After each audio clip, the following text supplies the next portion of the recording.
भोला और हर हर महादेव, इन तीनों का उच्चारण कहाँ कहाँ पर करना चाहिए वो समझिए जरा। अभी तक जितनी भी आपने शिव पुराण सुनी होगी उसमें हमने ये वर्णन नहीं करा।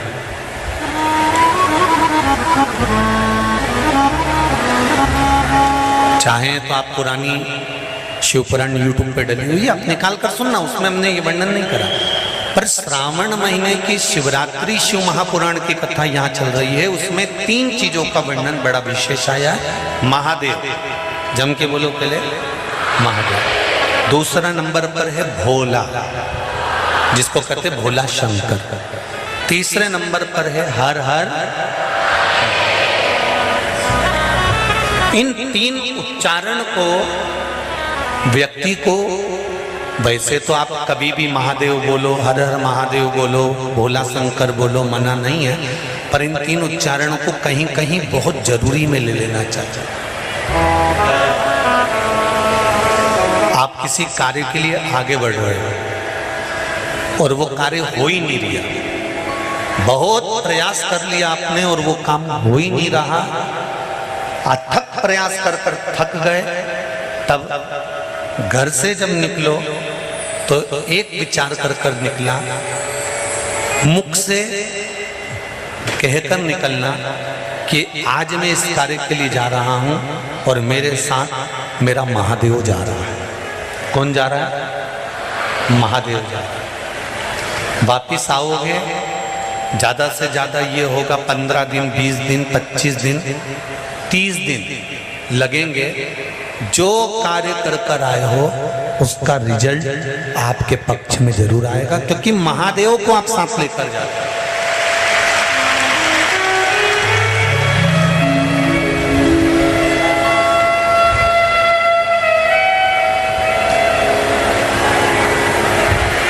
अगर हमने किसी की निंदा कर दी है, हमने किसी की निंदा श्रवण कर ली है, हमारे मुख से हमने अपशब्द कह दिया, हमारे मुख से हमने किसी को ताना दे दिया, हमारे मुख से हमने किसी को गाली दे दिया, हमारे मुख से हमने किसी को आड़ा टेढ़ा बोल दिया, तो दिन भर में कम से कम 3 बार या तो गंगा जी का स्मरण कर लेना चाहिए, हर हर गंगे, या फिर नर्मदे, कम से कम 3 बार या तो गंगा जी का स्मरण कर लेना चाहिए, हर हर गंगे, या फिर नर्मदे हर, और अगर ये भी नहीं कर सकते तो हर हर महादेव। 3 बार मात्र स्मरण कर लेने से जीव के मस्तक का जो पाप है वो क्षीण होने लगता है, समाप्त। तीसरे नंबर पर है भोले शंकर।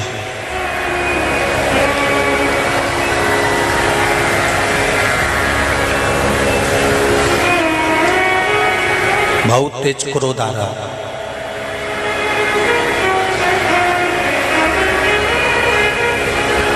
दो निर्णय पर आप बैठे हुए हो।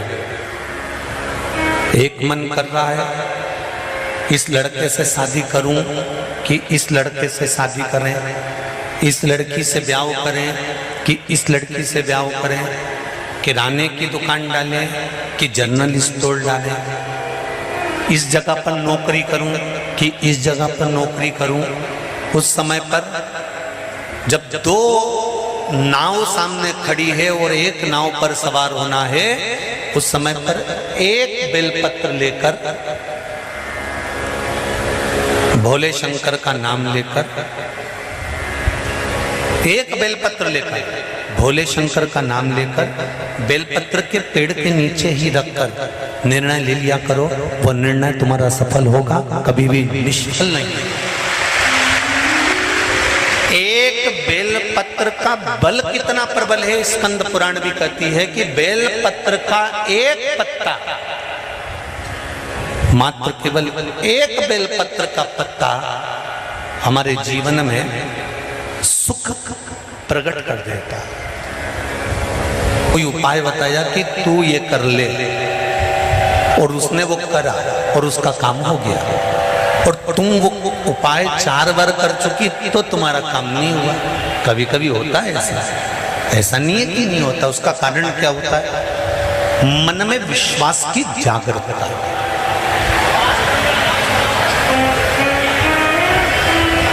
मन में विश्वास की प्रबलता। जिसको आपने बताया उसने आपकी वाणी पर विश्वास कर लिया और विश्वास करने के बाद उसने वो उपाय कर लिया। पर हो सकता है हम मंदिर जा रहे हों, हम देवालय जा रहे हों, हम नर्मदा जी के घाट जा रहे हों, हम प्रयागराज जा रहे हों, हम भगवान के मंदिर पहुंच रहे हों, उसके बाद भी हमारे भीतर इतना विश्वास जागृत नहीं हुआ। मैंने तेरे ही भरोसे ओ बाबा, तेरे ही भरोसे हवा बिच उड़ती जाऊंगी बाबा, डोर हथो छड़नी ना में कटी। पार्लर से आए और पानी गिर जाए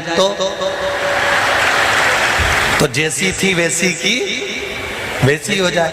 तो शादी ब्याह की सावन में भगवान शंकर कहते हैं कि सावन में मैं इतना पानी इसलिए गिराता हूं कि तेरे भीतर जो विश्वास है, तेरे भीतर जो भक्ति है वो सम्मुख है। तू जैसा है वैसा ही है, उसमें कुछ बदलने की जरूरत नहीं।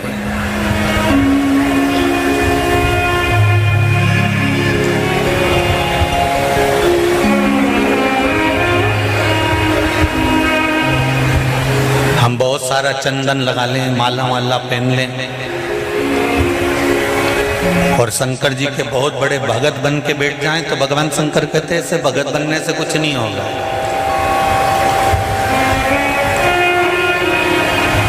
शंकर भगवान की कथा कहती है,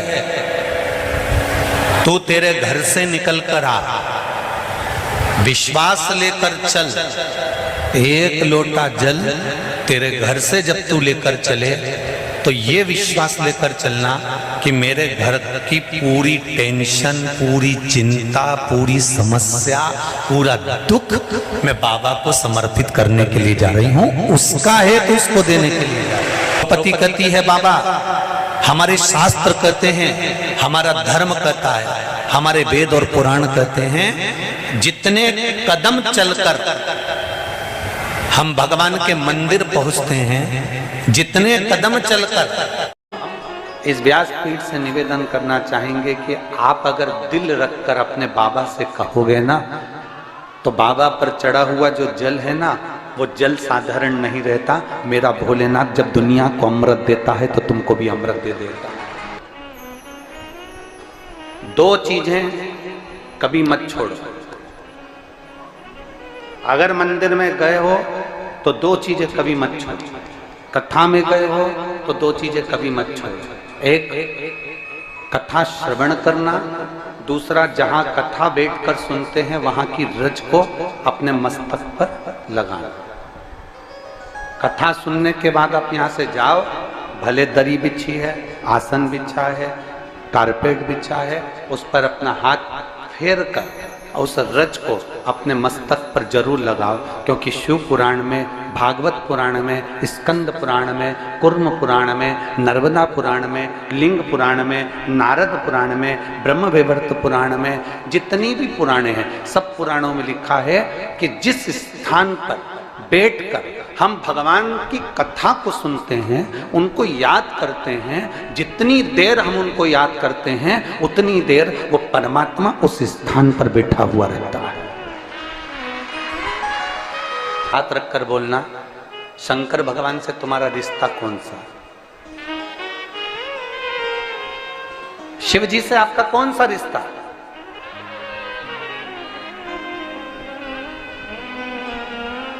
शंकर भगवान को आप क्या मानते हो? हमने आपको एक संबंध बताया था कि सीहोर कुबेरेश्वर धाम आपका मायका है तो हम आपके भाई हैं तो शंकर भगवान आपके पिता हैं, आपके बाप हैं, आपका बाबा है, आपका दादा है।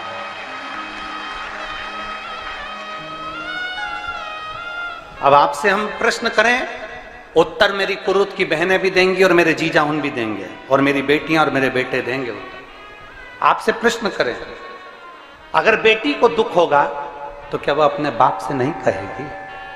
बोलो तो जम के। बेटी को तकलीफ है वो अपने बाप से ना कहेगी।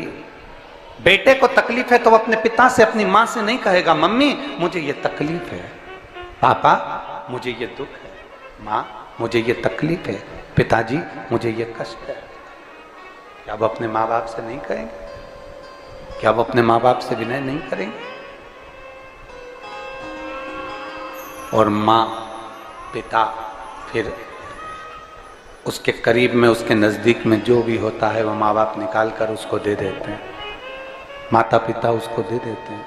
माता लोग कहते हैं कि शंकर जी पे चढ़ा हुआ जल मत पियो, लोग कह देते हैं शंकर जी पे चढ़ी हुई बेलपत्र मत खाओ। कोई इस बहन से पूछे, सुनीता सोनी से, कि शंकर पर चढ़े हुए जल से उसकी गांठ जो डबल से उसके शरीर में आ गई थी वो समाप्त हो गई, तो जरा विश्वास करिएगा कि एक बेटी अपने माँ बाप से ही तो कहेगी, और बाप के पास में जो होगा वही तो अपनी बेटी को देगा दुख को मिटाने के लिए। तो मेरे शंकर भगवान के पास तो उसका चढ़ा हुआ जल है। दूसरा, जिस भूमि पर बैठकर कथा सुनो उसकी रज को अपने मस्तक पर थोड़ा सा लगाकर अवश्य जाओ, वो जीवन का एक आनंद है। और शंकर के मंदिर में जाओ तो दो चीजें अवश्य लेकर आओ। पहला, शंकर जी पे चढ़ा हुआ, जम के बोलो, जल अवश्य लेकर आओ, क्योंकि जब तुम जल लेकर आते हो, पात्र लेकर आते हो, तो मेरा महादेव लक्ष्मी जी को तुम्हारे